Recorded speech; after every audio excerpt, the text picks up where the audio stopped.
अस्सलाम वालेकुम, क्या हाल है आप सबके। अल्लाह करे कि आप सब खैर खैरियत से हों।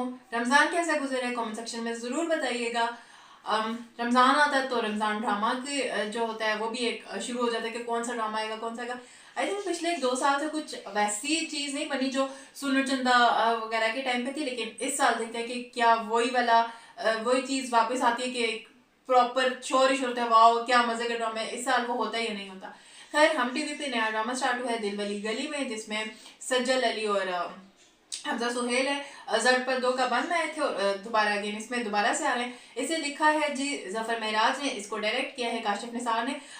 काशिफ निसार की डायरेक्शन के लिहाज से, क्योंकि उन्होंने जिस तरह का बिल्कुल सीरियस सीरियस काम किया, उनकी डायरेक्शन जब भी काशिफ निसार का प्रोजेक्ट आता था तो यही होता था कि काशिफ निसार ने कुछ डायरेक्ट किया तो यकीनन जबरदस्त ही होगा। तो इस बार कॉमेडी में वो आ रहे हैं, फर्स्ट टाइम वो कर रहे हैं। आई थिंक जफर महराज का भी फर्स्ट टाइम है और सज्जल का भी।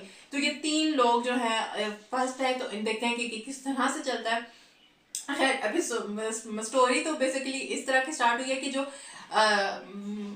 हमजा सुहेल है वो मुज्जी का कैरेक्टर प्ले करे, मुश्तबा रावत तो मुज्जी मुज्जी, और जो खतीजा है वो डीजे डीजे मुझे वो याद आ गया है, सुनो चंदा। नहीं नहीं डीजे से ऐड तो सुनो चंदा भी। और दूसरा एक नॉवल था जन्नत के पत्ते, खैर इसको डीजू कहते हैं। खतीजा का कैरेक्टर प्ले करिए। बेसिकली स्टोरी दिखाई गई कि दोनों जो है कजन है, फुप्पो का जो मुज्जी है वो डीजू के फुप्पो का बेटा है। ये दोनों आपस में एक दूसरे से शादी करना चाहते हैं, बट जो घर वाले हैं वो करवाना नहीं चाहते। जो डीजू का अम्मा है शायद वो पहले रिश्ता लेके भी जाती होती है, वो दिखाते हैं अम्मा जो होती है मना करते हैं। कोर्ट मैरिज करने के लिए जा रहे थे तो वहां पे ना लड़का व्लॉग कर रहा होता है, तो जब डीजू व्लॉग देखती है कहती है हाँ ये वो व्लॉग में कहता आजकल की लड़कियां घर से भाग के चली जाती हैं, इस तरह से वो व्लॉग देखते थे। जाके मुझे को कहते हैं भाई मैं तुमसे शादी नहीं कर सकती। कहते यार तुम इनकी बात सुनिए जिनकी घर में कोई बात नहीं सुनता।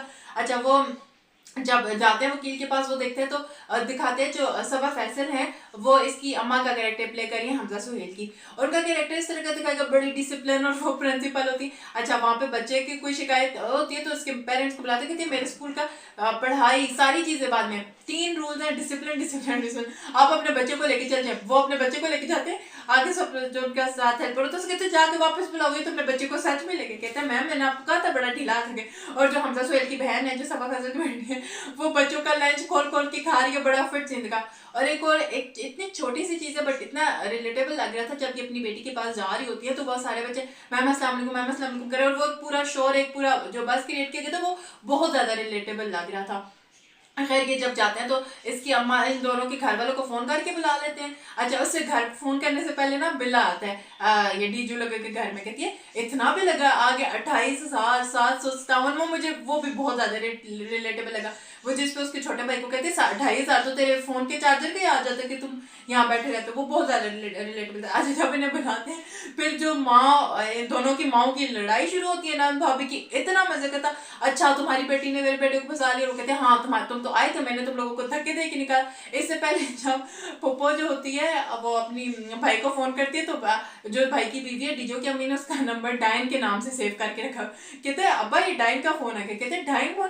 कहती है मैंने आपकी बहन के नंबर इस नाम से सेव किया। अच्छा वो जब जाते हैं वकील को पता चल जाता है कि ये लोग मसला कर रहे हैं। वो कहता है कि आप लोग ऐसे नहीं करेंगे तो ये दोनों अडल्ट है, मैं इन दोनों का साइन लेके शादी करवा दूंगा। आप लोग अब फैसला कर लें कि कोर्ट मैरिज चाहिए कि अरेंज मैरिज चाहिए। फिर जिस पे मुझी की अम्मा कहती हैं अच्छा ठीक है अरेंज मैरिज करेंगे।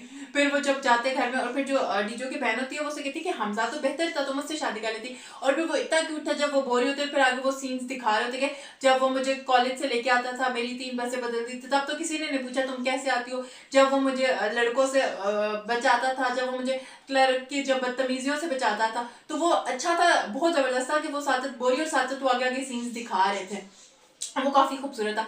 और फिर जब ये बारात लेके आ रहे होते हैं तो अच्छा इसकी जो मुझे का बहनोई होता है वो कहता है कि देखो माँ जन्नत होती है, माँ को छोड़ के नहीं कुछ भी फैसला करना चाहिए। आगे इसके कहते हैं आपने तो अपनी जन्नत को छोड़ा, वो कहते हैं मेरी तो और बात है ना। फिर जब ये बारात लेके आ रहे होते हैं वो उसका गाड़ी पे आते कहता है कि इस तरह की गाड़ी है क्या? मैं कहते हैं तुम्हारी कौन सी मर्जी की हमारी शादी हुई। तो वो उसका बने कहता है आजकल तो मैरिज हॉल भी इतने बन गए हैं वो तो जितने मैरिज हॉल बन गए इतनी तलाकें भी होने लगी हैं। अम्मा कहती है अगर ये बात सच होती तो मैं सबसे बड़े मैरिज हॉल में इसकी शादी कराती। तो वो बड़े मुश्किल से एक और सीन इतना इतना मजे का था, इतना मजे का था। जब वे बारात लेके जाते हैं, जो मुज्जी की अम्मा और डीजू के जो अब्बा होते हैं, इनकी कॉन्वर्सेशन होते हैं कि आपा प्लीज, आप मतलब आप तो बच्चों की मर्जी है, ये वो आप बहन भाई आपस में बात करें। जो मुज्जी की बहन है वो कह रहा हाँ सही है, हमारे साथ तो ऐसा किया, हाँ मैं मानूंगा। वो जो बीच बीच में डाला है, और एक और इसका जो एक पंजाबी वर्जन था आई थिंक सॉन्ग का, वो जो पीछे चला रहे थे दिल वाली गली के सॉन्ग से पहले जो चला था, वो इतना कुछ मजे का लग रहा था, इतना जबरदस्त। बारात घर लेके जाते हैं। अच्छा वो लड़का मुझे जो उसके साथ पीछे बैठना चाहता, अम्मा कहती गाड़ी कौन चलाएगा, तुम लेके चलो। अच्छा मैं कहती कि जब मुझे जो होता है अपने साले को कहता है कि आपकी भी तो हो, वो अम्मा को आप अपनी छोड़ के आए हुए, कहते नहीं नहीं मेरी बात तो है। और फिर जब घर से लेके जाते हैं तो लेके जाते ही लाइट चल के अम्मा कहते देखा नहुसत आ गई, हम इसको लेके आए नहुसत आ गई। खैर एपिसोड मुझे पहली तो अच्छी लगी। आप लोग अपना फीडबैक जरूर दीजिएगा कमेंट सेक्शन में कि आपको ये पहली एपिसोड कैसी लगी, आप लोग क्या एक्सपेक्ट करें, एक्सपेक्टेशंस पे पूरा उतरा नहीं उतरा। आप लोगों को लगता है कि ये इस रमजान में सुनो चंदा की तरह ही, जिस तरह खैर देखें हर चीज की अपनी अपनी जगह होती है, बट वो एक हाइप होती है ना रमजान नामे की, ये उसको साथ जाएगा या नहीं जाएगा, कमेंट सेक्शन में जरूर बताइएगा। वीडियो को लाइक शेयर और चैनल को जरूर सब्सक्राइब करिएगा। दुआ में रखिएगा। अल्लाह हाफिज़।